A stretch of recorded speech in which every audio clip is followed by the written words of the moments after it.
A child dies while local agencies are supposed to be watching. According to the numbers from the Commonwealth, it happens more than it should.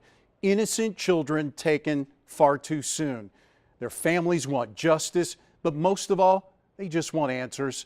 In a story you will only see on ABC 13, I looked at whether staffing issues are putting some of the area's most vulnerable at risk.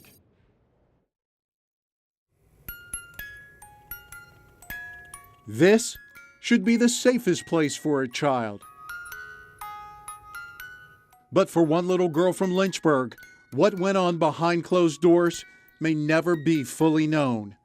Her name was Amarah Lane, born October 22, 2016.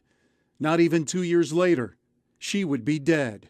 This is where Amarah Lane is at rest now, Potter's Field at the Old City Cemetery. They call this the Kids' Corner. Family members say it is a tragic end to what can only be described as a complicated life. Just thinking that child was in that house with this monster and she just hitting her and probably yelling at her, and the baby had no escape. The monster, according to family members, Amarah's own mother, Fantasia Lane. She's charged with killing her.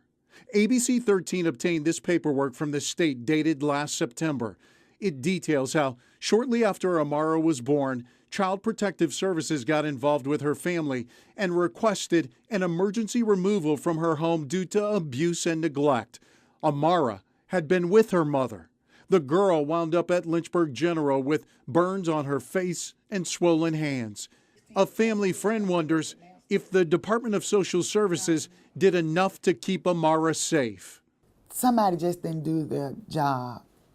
Somebody wasn't on top of this. I feel as though this baby had been just like thrown away. They just failed this baby. Social Services worked extensively with the Lane family, but they're not legally able to talk about a client. What we did learn is there is a statewide shortage of social workers, and those who loved Amarah can't stop thinking the agency missed something. Does it meet the definitions of abuse and neglect? Tamara Rosser, the director of Lynchburg Human Services, agreed to speak with me following a recent board meeting. Do you have enough people to adequately investigate these calls? We're always in a situation where we could use more people to investigate these calls. I don't think that the agency can be responsible for the actions of individuals. In Lynchburg, there are 5 investigators working an average of 40 cases. Over the last 5 years in Virginia, the agency has documented 219 children that have died as the result of abuse or neglect. I traveled to Richmond and met with the director of Virginia's Division of Family Services about staffing issues and the impact on care. No, we are never fully staffed. You are never fully staffed. Carl Ayers says a department workload study done a decade ago shows the agency was short several hundred workers.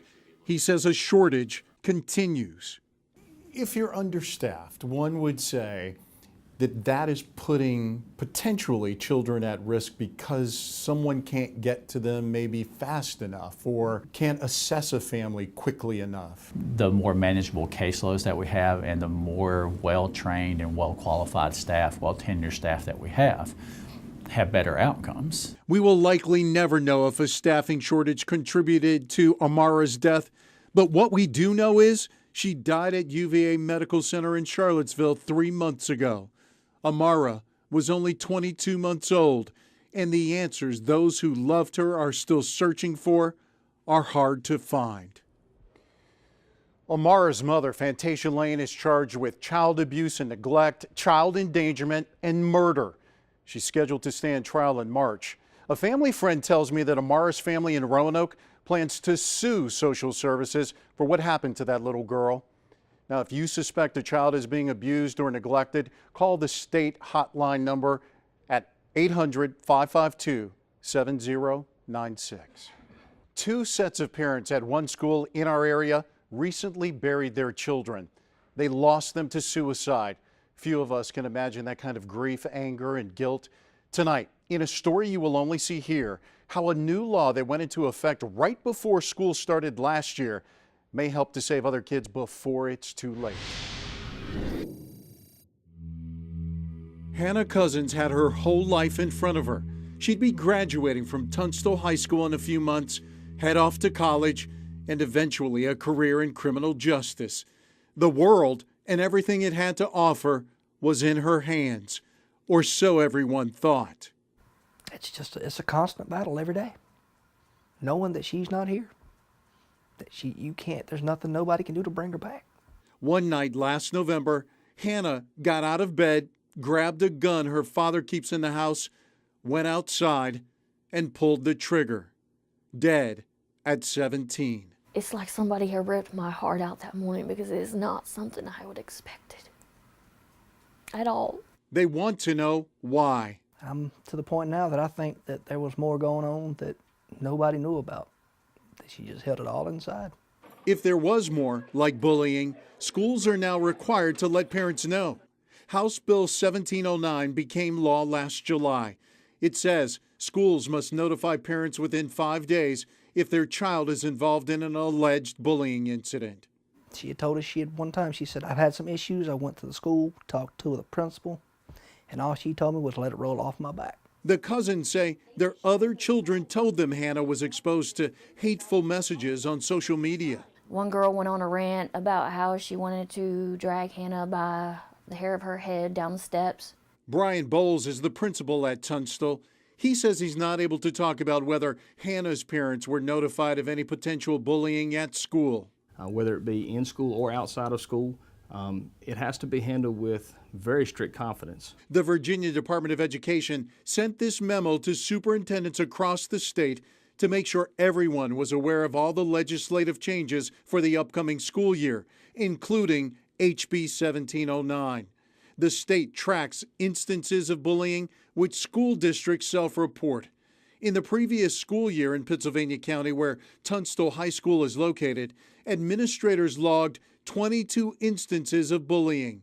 That's one less when compared to the year before. After Hannah's death, Bowles decided his school needed to do more. We began to reach out for resources and education that might help us to learn how we can implement preventive measures so that these things would not happen in the future. Depression.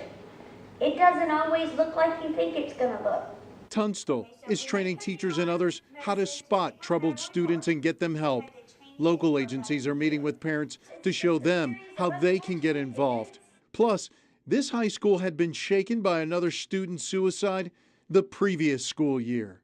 In Virginia, suicide is the second leading cause of death among 15 to 34-year-olds and third leading cause of death for those 10 to 14. Bevan Lovelace has a unique perspective on all this. She attempted suicide. I was in high school. I was about 15. Today, she's on the front lines trying to save young lives as a licensed professional counselor. For teenagers and for children, everything is in that moment. It's that moment. They're unable to see the future. They're unable to know and understand that 30 years from now it's going to be okay. If only Hannah Cousins' parents or someone could have helped her understand that maybe, just maybe, her tomorrows would get better. Every parent wants to have the mindset that this could never happen to them. Your child would never make that decision until you get faced with the reality. As far as suicides in Virginia, using the most recent data available since 2010, the numbers have been growing, with the most recorded in 2014, as you can see here. There was a slight drop in 2015. Mental health experts will tell you most children who are bullied don't contemplate suicide, but it's good to know the warning signs. You can find that information on our ABC 13 News app. You can also search the database to see what schools are reporting where you live. Plus, join us for a Facebook Live at 6:30. Mental health professionals will be here to answer all your questions.